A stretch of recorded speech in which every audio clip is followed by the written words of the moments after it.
friends, so this pie is what's going to take the longest. All you have to do is stick it in the oven, but it will take 50 to 55 minutes for it to cook. The box says to preheat the oven at 400 degrees, which I just did, and then cut a couple of slits in the middle. I just pulled this out of the freezer, so this is frozen. My husband loves cherry pie, so I was so happy to find this for $2. You can even get the crust for $2. Once the oven gets to 400 degrees, we're gonna stick this in and let it cook for 50-55 minutes, and then we'll start on the Hawaiian rolls. We're gonna put these on another tray and bake them with the pie for the last 15 minutes or so. Originally in the first video, I said we were gonna take half of these and we were gonna do the cinnamon and sugar and butter, and we were gonna take the other half and just heat them up and eat them plain. However, I took a vote. They want them all with the cinnamon and sugar, even though we have cherry pie. And even though we're gonna eat it along turkey, cinnamon is a perfect complement. So I'm gonna do the whole thing in one pan instead of separating it. We're gonna mix cinnamon, sugar, or sweetener of your choice. I'm gonna use date sugar, and butter. We're just gonna mix that up together and make a paste. It's whatever you have, however much you wanna use. It doesn't even matter. Okay, now that the oven has reached 400 degrees, and set a timer for 55 minutes. The first thing that I'm gonna do is wash these cranberries. I can see one is bad already, two is bad. I'm gonna go ahead and remove these. I'm gonna put a little bit of baking soda and water.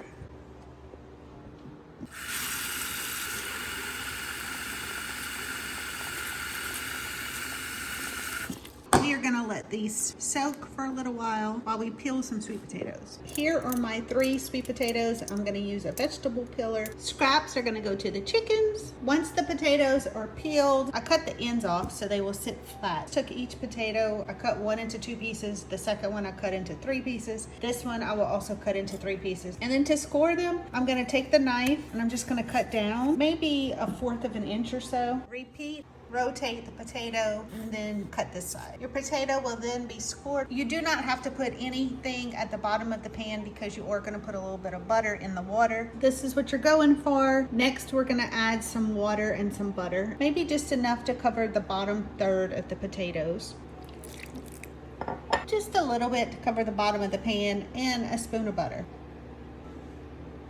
Cover them medium heat for about 15 minutes.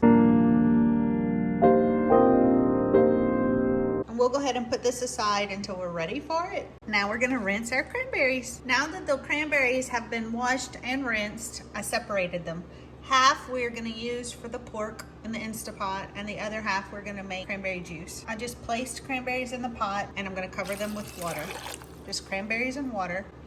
We're gonna put these on the stove on medium for about 10 minutes until they start to pop. Next, we're gonna get started on our turkey tenderloin. This is seasoned with garlic and herb. I'm gonna keep this seasoning, but I'm also gonna add homemade Cajun seasoning along with that. I did add some avocado oil because this inner pot is stainless steel. It's not nonstick. If you have the nonstick version, then you don't need to add anything. But if you do have the stainless steel inner pot, then you're gonna wanna use some type of oil or butter so it doesn't stick. I'm gonna go ahead and put it on saute. And while that's heating up, I'm gonna remove this from the package and add the Cajun seasoning. When I removed the turkey tenderloin, I realized it's 2 separate tenderloins. It's not quite like a pork tenderloin where there's just one in the pack. So this is gonna fit really nice in the Instapot. I'll let them brown on one side for a few minutes before we flip them to the other side. We're gonna reserve every little bit of flavor, and we're gonna use this when we add the water in a little bit. And we're gonna flip the turkey tenderloin so they can brown on the other side. We're gonna go ahead and let this side brown for just a couple of minutes. So a couple of minutes have gone by. We're gonna hit cancel and remove the turkey tenderloins. Put them on a clean plate. Now to the bottom of this, we are gonna add our half of apple, our orange zest, our little orange, and I'm gonna go ahead and take it apart.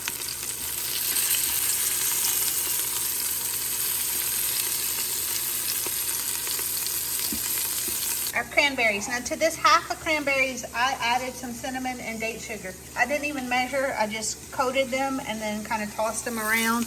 And now I'm gonna add those. Oh, this smells so good. We're gonna let this brown for just a minute, maybe 30 seconds. I'm gonna pour a little bit of water in here so we can get all this cinnamon and date sugar out of that bowl. So now we're gonna add the rest of this. We're gonna pour our 1 cup of water in the pot, but we're gonna pour it on top of this plate to get all this good seasoning and flavor in the pot. Okay, this is what we're left with. This is what we have going on at the bottom of the Instapot. Next, we're gonna take our turkey tenderloins and we are gonna add them back into the Instapot on top of this yummy goodness. We're gonna get that juice in there as well. And we are gonna cook this on high pressure for 15 minutes. Pressure cook 15 minutes. Start. And then we are going to let it release naturally, and that'll take another 10-15 minutes. So in 30 minutes this will be ready. Our cranberries were popping, so I went ahead and turned these off. We're going to let these sit until we're ready to strain them and make the juice.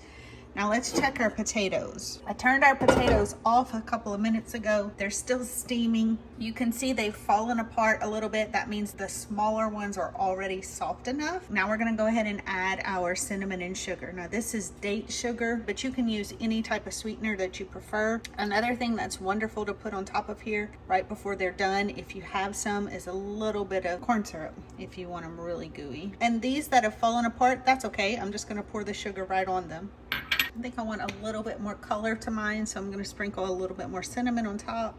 And then you can finish this several different ways. You can put the lid back on, put them on low, which is what we're gonna do today. You could also put the lid on, stick them in the oven. Or if you have a little bit more time and you can watch them a little bit more, you could put them on medium or medium high and cook them without the lid, and the water will evaporate and it will thicken and it will make more of a candied yam sauce. So you got options. But for us, we want easy and convenience. So I'm gonna just put these back on low and cover it up, and then just let it do its thing. They're gonna come out delicious any way you make them, so you just do whatever's easiest for you.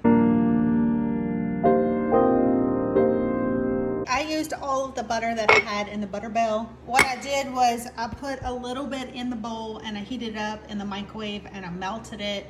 And then I added date sugar and cinnamon, and then I mixed all that up. And then once that was mixed up, I took the other half of the butter that I did not melt and I added that. And so this is what we have. So now we're gonna go ahead and mix this up. We're gonna add it to our Hawaiian sweet rolls. I did use a little bit of olive oil at the bottom of the rolls because I've never made this before. It's probably not necessary with all this butter, but I'd rather be safe than sorry. And the other thing is I decided, instead of cutting the rolls in half like I do when I make sliders, I decided to just cut X's like this on each roll.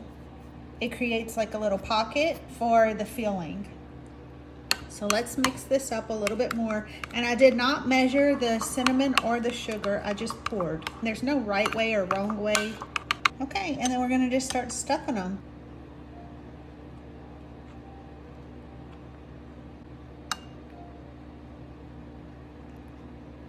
I'll put some like that in each square. So we'll put some like this and then some like that. Let me do the rest of them and then I'll show you what it looks like. After I went in and I filled each one, then I just took my spoon and smeared it all on the top. So let's do these last ones.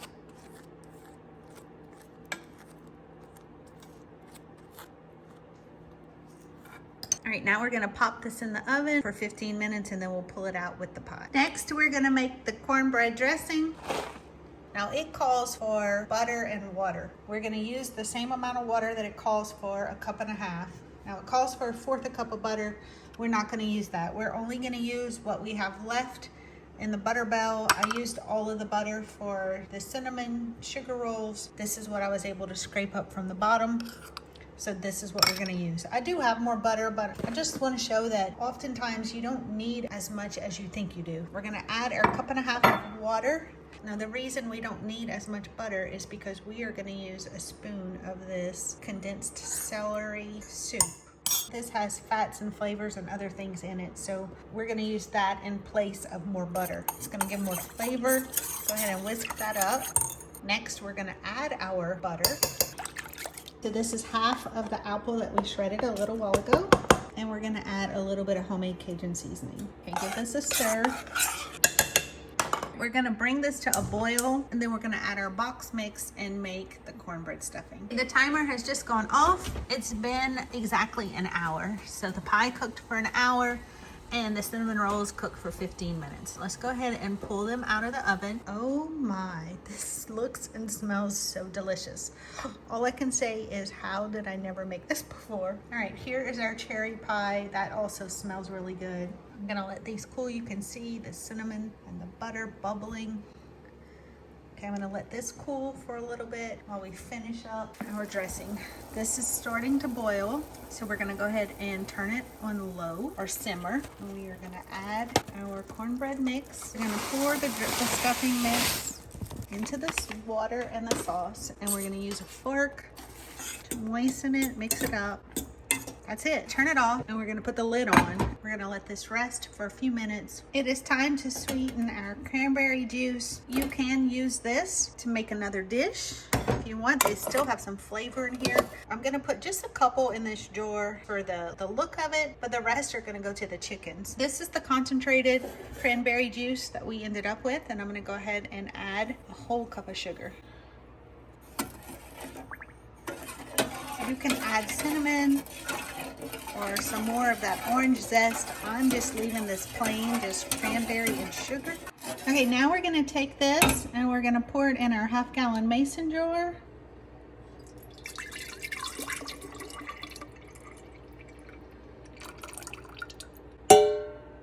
So we end up with about a quart, which is pretty good considering we only used a half a bag of cranberry. Now this is not enough for everybody to have pure cranberry juice, but what I'm gonna do is I'm gonna mix this with either lemonade or sweet tea, and we will just have cranberry lemonade or cranberry sweet tea. All right, friends, now it is time to check our turkey tenderloin with the cranberries. I wish you can smell this. This smells phenomenal. It smells so good, but I don't like the color and it's way too watery. So what I'm gonna do is I am gonna put it on saute, and we are gonna cook this down a little bit. And we're gonna thicken it up, and then we're gonna add some of our other cranberries to brighten up the color. Our stuffing has had time to soak up all that moisture, and it is ready. Give it a little taste. That is good. Okay, now you can see how heavy this is boiling. It's on the saute function. This gravy has gotten so much thicker and darker. Since this is so dark, it really looks like brown turkey gravy, which is great. Since this is so dark, I've decided I'm not gonna add the bright cranberries to it. I'm just gonna place the bright cranberries on the side. I think we can turn this off and we can make a plate. Let's check our yams. They are soft. They look and smell so yummy. Okay, it's time to plate up. I'm so excited. Okay, y'all, I just cut into the pie and I got a scoop of ice cream. I got dessert ready to go. I mixed my cranberry juice in with some sweet tea. This is a perfect holiday meal. I mean, it looks and smells so delicious. You can do garlic and herbs and any type of butter and any type of seasoning that you would want on this bread, or you can leave it plain, but we went ahead and we did the sweet version. I thought it would complement the tart cranberries, and these cranberries were just mixed with water. They don't have anything else in them. You can do it any way you want, but I wanted it plain, and I thought it would complement the sweet. Now we did doctor this up. Let's give this a taste first. This is our stuffing, and we put, it's the best box stuffing I've ever had. Okay, let's taste our sweet potato. Let's see how tender this is. And again, so simple and easy. So good. Okay, this is 1/6 of the turkey. So let's see how it tastes by itself. Look how tender that is. Oh, that's so good. Okay, now let's try it with some cranberry.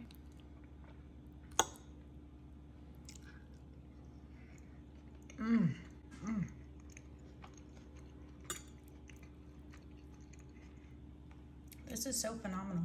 This is an amazing holiday meal for less than $20. Praise the Lord. Okay, let's try this bread. Open up the inside, because we put the butter and cinnamon and sugar inside the middle. Okay, so this is what the inside looks like.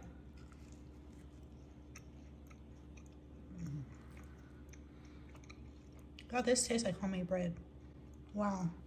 This tastes like homemade school cinnamon rolls. Wow. All I can say is wow, this meal is phenomenal.